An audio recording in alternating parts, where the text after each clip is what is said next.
Kali ini saya akan berbagi cerita tentang seorang pemuda yang ada di Jawa Barat, dikutuk menjadi seekor babi akibat sering melakukan judi online. Kisah ini sungguh menyedihkan dan berikut cerita selengkapnya. Sahirul adalah seorang pemuda yang hidup dalam kebahagiaan sederhana namun penuh cinta. Ia bekerja sebagai pegawai negeri sipil di sebuah kota yang terletak di Jawa Barat, yang dikenal dengan keindahan alamnya, meskipun nama kota itu sengaja dirahasiakan.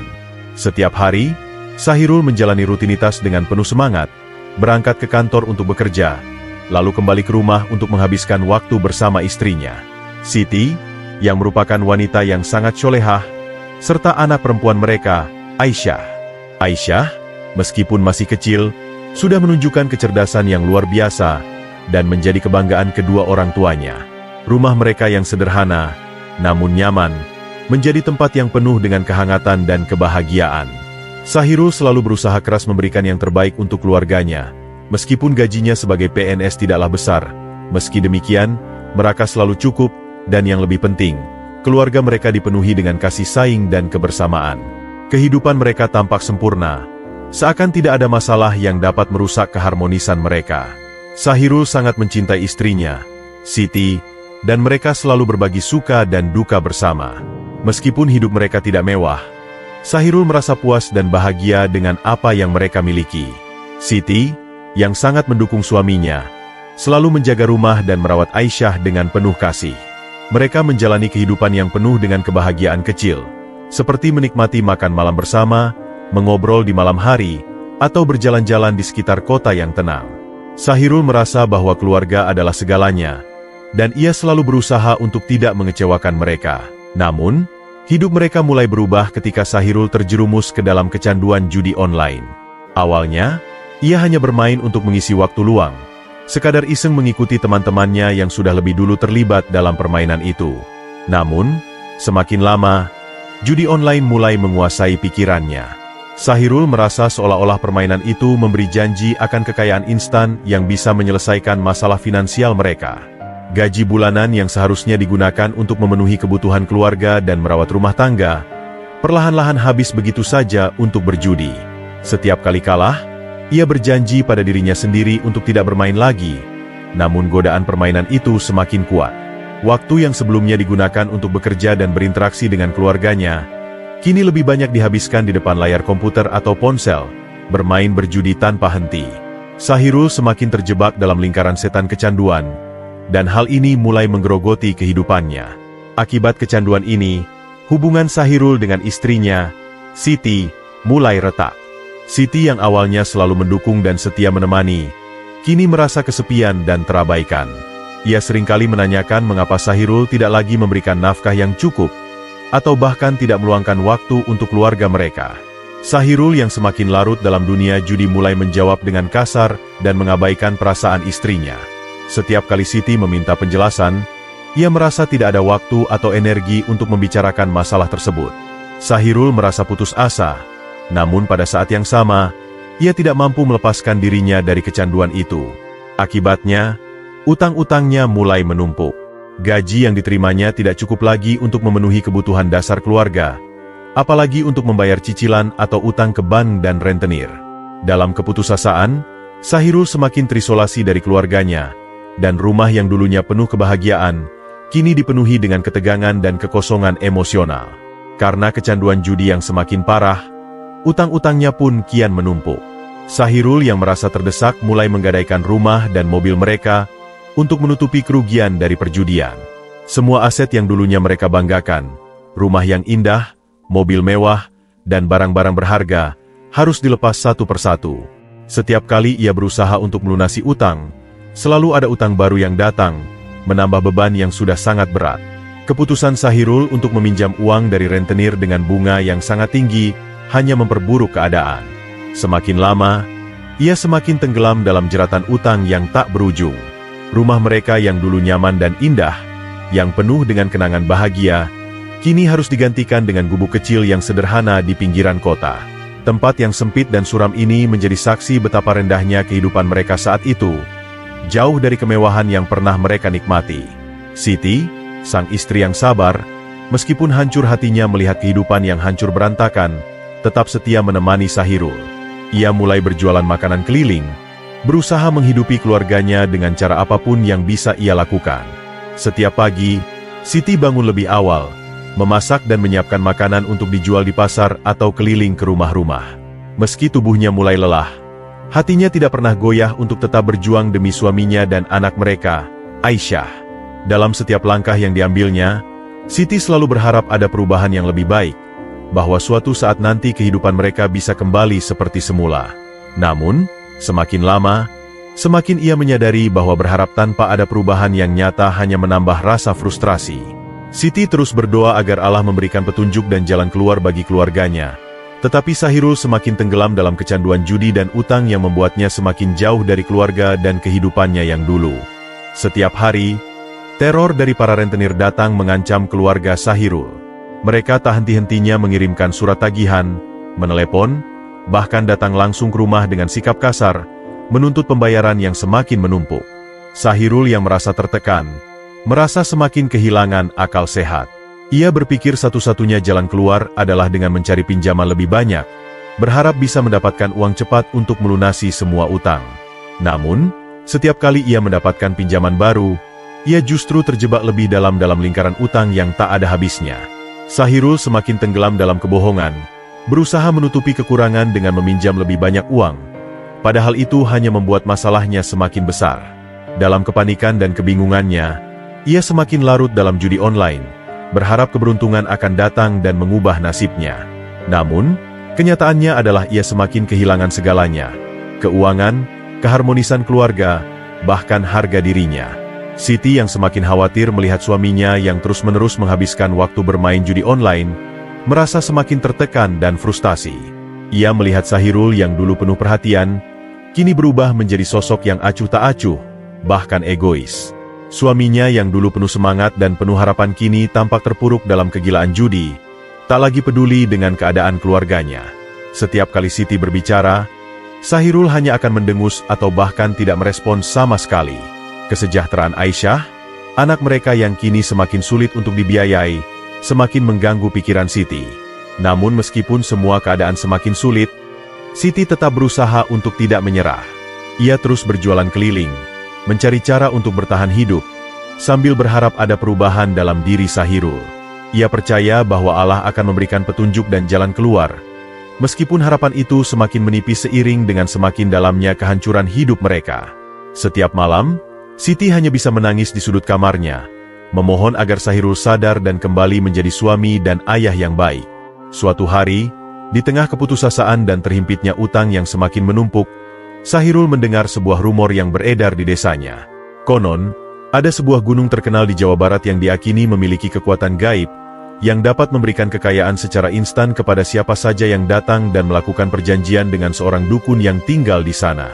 Dukun tersebut dikenal dengan praktik pesugihan, sebuah ritual yang menjanjikan harta melimpah bagi siapa saja yang mengikuti syarat-syaratnya. Namun, syarat yang diberikan bukanlah hal yang mudah untuk dipenuhi. Setiap bulan, pada tanggal 15 dan 30, orang yang mengikuti pesugihan harus mengorbankan 2 nyawa sebagai tumbal. Meskipun mengetahui betapa mengerikannya syarat tersebut, Sahirul yang terdesak dan terhimpit oleh masalah ekonomi yang tak kunjung selesai, merasa ini adalah satu-satunya jalan keluar. Tanpa berpikir panjang, ia memutuskan untuk pergi ke gunung itu, dengan harapan bisa mendapatkan uang yang ia butuhkan untuk melunasi semua utangnya dan mengembalikan kehidupannya seperti sedia kala. Keputusan Sahirul untuk pergi ke gunung itu datang dari rasa putus asa yang mendalam. Selama bertahun-tahun, ia berjuang dengan kebiasaan buruknya yang tak kunjung berubah, dan ia merasa terjebak dalam lingkaran dosa dan hutang yang tidak berujung. Di hatinya, ada keyakinan bahwa pesugihan ini akan memberikan jalan keluar, meskipun ia tahu syarat-syaratnya sangatlah mengerikan. Namun, terobsesi dengan janji kemewahan dan kekayaan instan, ia tak lagi memikirkan akibat buruk yang mungkin datang. Dengan langkah mantap, ia meninggalkan rumah dan keluarganya, berangkat menuju gunung tersebut. Saat ia menapaki perjalanan menuju tempat yang penuh misteri itu, pikirannya hanya dipenuhi oleh satu hal, uang yang bisa membebaskannya dari segala beban yang selama ini menimpanya. Sahirul tak lagi peduli dengan konsekuensi atau nilai moral, karena baginya, yang terpenting adalah mengatasi kesulitan hidupnya dengan cara apapun, bahkan jika itu harus mengorbankan orang yang paling ia cintai. Sesampainya di gunung, Sahirul disambut oleh suasana yang sunyi dan misterius. Di tengah hutan lebat yang seolah tersembunyi dari dunia luar, ia bertemu dengan seorang pria tua yang mengenakan jubah hitam. Namun, ada sesuatu yang aneh dari pria ini. Meskipun wajahnya tampak manusia, ada aura yang tidak biasa yang mengelilinginya. Dengan senyuman penuh misteri, pria itu memperkenalkan diri sebagai seorang dukun yang memiliki kemampuan untuk memberikan kekayaan instan kepada siapa saja yang datang kepadanya. Setelah mendengar kisah dan kesulitan yang dihadapi Sahirul, sang dukun, yang ternyata adalah siluman babi, menyambutnya dengan ramah dan menawarkan bantuan. Sahirul, yang sudah tidak tahan lagi dengan kehidupannya yang penuh kesulitan, mendengarkan tawaran itu dengan penuh harap. Tanpa berpikir panjang, ia langsung setuju dengan syarat yang diberikan, yaitu harus mengorbankan 2 orang setiap bulannya pada tanggal 15 dan 30, sebagai tumbal untuk mendapatkan kekayaan. Sahirul merasa cemas, namun perasaan putus asa dan keinginannya untuk segera terbebas dari masalah utang dan kesulitan hidup membuatnya mengabaikan keraguan itu. Ia berjanji kepada dukun itu untuk memenuhi syarat yang diminta, meskipun ia tahu betul bahwa konsekuensi dari perjanjian tersebut bisa sangat mengerikan. Dukun itu menatapnya tajam, seolah bisa membaca isi hatinya, dan dengan suara yang berat ia memperingatkan Sahirul. Ingat, jika kamu gagal memenuhi janji ini, akibatnya akan sangat berat. Kekayaan yang kau inginkan akan datang, tetapi harga yang harus kau bayar bukanlah sesuatu yang bisa kau tebak, kata dukun itu, memperingatkan Sahirul dengan nada yang penuh peringatan. Meskipun mendengar peringatan itu, Sahirul yang sudah terbuai oleh janji-janji kekayaan tidak merasa takut. Dalam pikirannya, yang terpenting adalah segera keluar dari belenggu kemiskinan dan memberi kehidupan yang layak bagi keluarganya. Dengan tekad bulat, ia berjanji akan menepati perjanjian itu, tanpa menyadari bahwa setiap langkahnya menuju kekayaan akan membawa kesedihan dan kehancuran yang tak terbayangkan. Keesokan harinya, Sahirul terbangun dengan perasaan cemas, namun rasa ingin tahunya lebih besar. Ia berjalan ke lemari yang ada di kamar tidur mereka, tempat biasanya hanya terdapat pakaian dan barang-barang keluarga lainnya. Namun, ketika ia membuka pintu lemari, matanya langsung terbelalak. Di dalam lemari itu, tersembunyi tumpukan uang dalam berbagai pecahan yang sangat banyak, lebih dari yang pernah ia bayangkan. Uang itu mengkilap dan tampak seperti baru dicetak. Sahirul merasa cemas sekaligus terkejut. Namun perasaan bahagia dan lega segera datang menyelubungi dirinya. Semua utang-utang yang selama ini mengikat lehernya seperti terhapus begitu saja. Tanpa ragu, ia segera melunasi seluruh hutang kepada bank dan rentenir, serta membeli kembali rumah mewah dan mobil yang dulu harus dijual demi menutupi kerugian perjudian. Kehidupan mereka yang sempat terpuruk kini kembali pulih, dan Sahirul merasa seperti menemukan jalan keluar dari kekacauan hidupnya. Ia merasa bahwa segala penderitaannya selama ini akhirnya terbayar dengan cara yang sangat mudah dan instan. Namun, kebahagiaan Sahirul mulai terganggu oleh sikap Siti, istrinya yang mulai curiga dengan uang yang datang begitu mendadak. Siti yang selalu tahu betul betapa sulitnya hidup mereka beberapa waktu lalu, tidak bisa begitu saja menerima perubahan yang begitu cepat. Ia melihat ada yang tidak beres, terutama karena Sahirul tidak menjelaskan dengan jelas dari mana uang tersebut berasal. Meski Sahirul berusaha meyakinkan istrinya bahwa ia hanya mendapat rezeki yang tak terduga, Siti tetap merasa gelisah.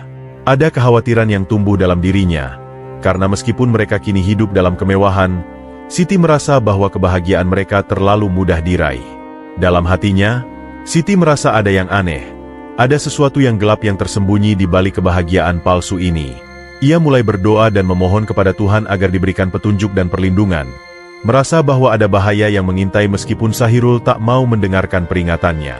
Siti, meskipun hatinya diliputi rasa curiga, tetap berusaha untuk tetap sabar dan mendukung Sahirul. Namun, semakin hari, perasaan tidak nyaman itu semakin membesar. Pada suatu malam, ketika mereka duduk bersama di ruang tamu yang baru dibeli dengan uang tak terduga itu, Siti memberanikan diri untuk bertanya, "Sayang, uang yang kita terima ini dari mana? Aku merasa ada yang tidak beres. Dulu kita kesulitan sekali. Tiba-tiba sekarang segalanya berubah begitu cepat. Apakah kamu bisa jelaskan?" Tanyanya dengan suara pelan namun penuh kekhawatiran. Sahirul yang sedang menikmati secangkir kopi, hanya menatap istrinya dengan pandangan tajam. Tanpa menunjukkan sedikitpun rasa penyesalan, ia menjawab dengan nada angkuh, "Istriku, tidak perlu tahu dari mana asalnya. Yang penting, kita hidup bahagia sekarang." Kamu tidak perlu pusing memikirkan itu. Yang perlu kamu tahu adalah kita tidak akan lagi hidup susah. Kalimat itu diucapkan Sahirul dengan rasa percaya diri yang berlebihan, seolah-olah semua masalah telah terpecahkan begitu saja. Namun, jawabannya yang dingin dan kasar itu malah semakin menambah rasa curiga Siti.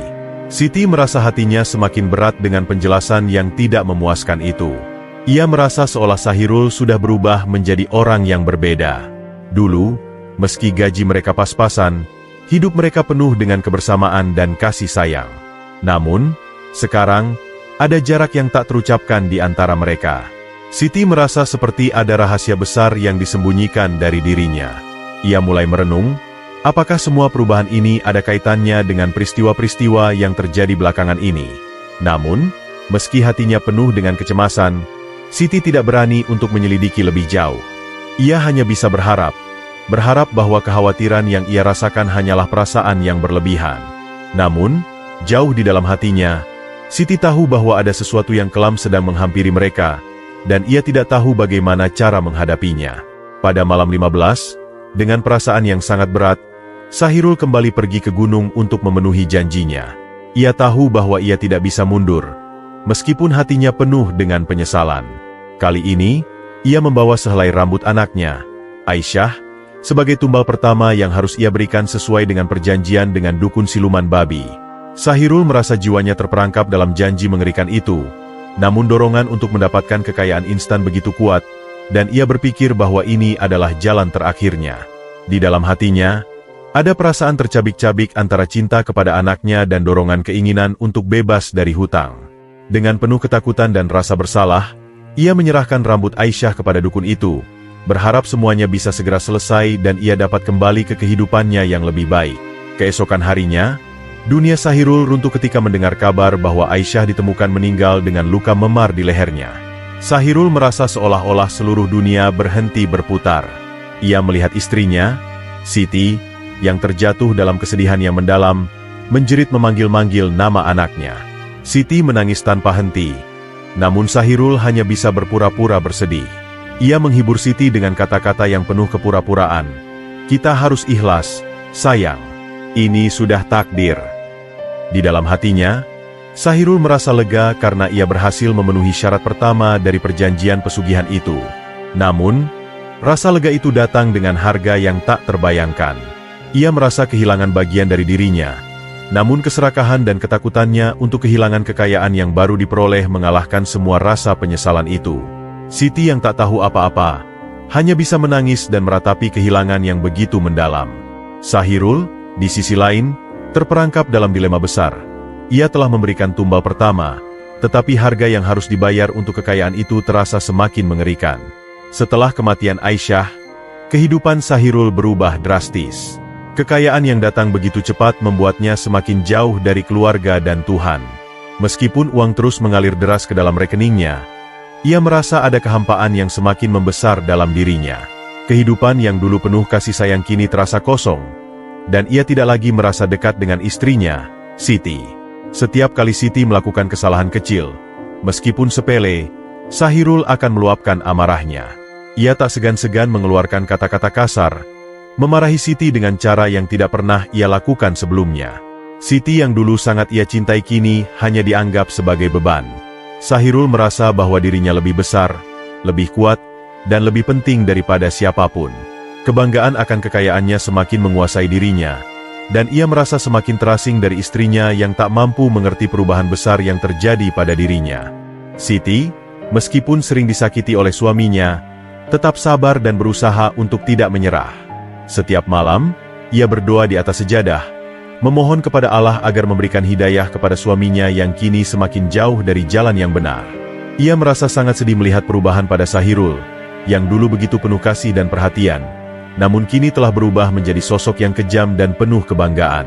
Siti berusaha menjaga hatinya tetap sabar, meskipun hatinya terasa hancur melihat suaminya tenggelam dalam kebanggaan akan kekayaan yang diperolehnya dengan cara yang sangat mengerikan. Namun, meskipun ia berusaha keras, Siti tahu bahwa ia tak dapat mengubah Sahirul seorang diri. Ia hanya bisa berharap dan berdoa, memohon kepada Allah agar memberinya petunjuk dan mengembalikan suaminya ke jalan yang benar, sebelum semuanya terlambat. Pada tanggal 30, Sahirul kembali ke gunung untuk memenuhi janjinya yang kedua. Kali ini, ia datang dengan rencana yang lebih sulit dan menyakitkan. Mengorbankan Siti, istrinya yang sangat ia cintai, sebagai tumbal. Meskipun hatinya terasa sangat berat, ia merasa terperangkap dalam janji yang telah ia buat dengan dukun. Ia tahu bahwa jika tidak menepati perjanjian, hidupnya akan berakhir dengan kegagalan. Namun, saat ia tiba di gunung dan menemui dukun, sesuatu yang tak terduga terjadi. Dukun itu menolak tumbal yang dibawa Sahirul. Siti tidak bisa menjadi tumbal, kata dukun itu dengan suara berat. Ia adalah wanita solehah, sangat dekat dengan Allah, dan tidak bisa dijadikan korban dalam pesugihan ini. Sahirul terkejut dan marah besar. Ia merasa sangat frustrasi, karena meskipun telah berusaha memenuhi semua syarat, kini ia tidak dapat memberikan tumbal sesuai kesepakatan. Kemudian, tanpa peringatan, perubahan mengerikan mulai terjadi pada Sahirul. Seperti disambar petir, tubuhnya mulai bergetar, dan rasa sakit yang luar biasa mulai menjalar dari kepala hingga ke seluruh tubuhnya. Kepalanya terasa terbakar, dan ia merasa seperti sedang terbelah dari dalam. Dalam sekejap, perubahan fisiknya begitu mengerikan. Kepala Sahirul mulai berubah menjadi kepala babi. Wajahnya menyusut dan tubuhnya membesar dengan bulu kasar yang mulai tumbuh. Sahirul mencoba berteriak, namun suaranya teredam oleh rasa sakit yang luar biasa. Dengan panik ia menyadari bahwa dirinya telah berubah menjadi seekor babi, sebuah bentuk hukuman yang tak terelakkan akibat kesalahannya dalam menanggapi janji-janji gelap. Sementara itu, dukun yang menyaksikan perubahan itu hanya bisa menggelengkan kepala, menandakan bahwa Sahirul telah kehilangan segalanya, bahkan lebih dari yang ia bayangkan. Kini, ia bukan hanya terperangkap dalam janji pesugihan, tetapi juga terperangkap dalam tubuh yang tidak bisa kembali. Sahirul merasakan penyesalan yang mendalam, namun semuanya sudah terlambat. Ia terjerat dalam kutukan yang tidak bisa dihindari, akibat dari perbuatannya yang tak terhitung banyaknya.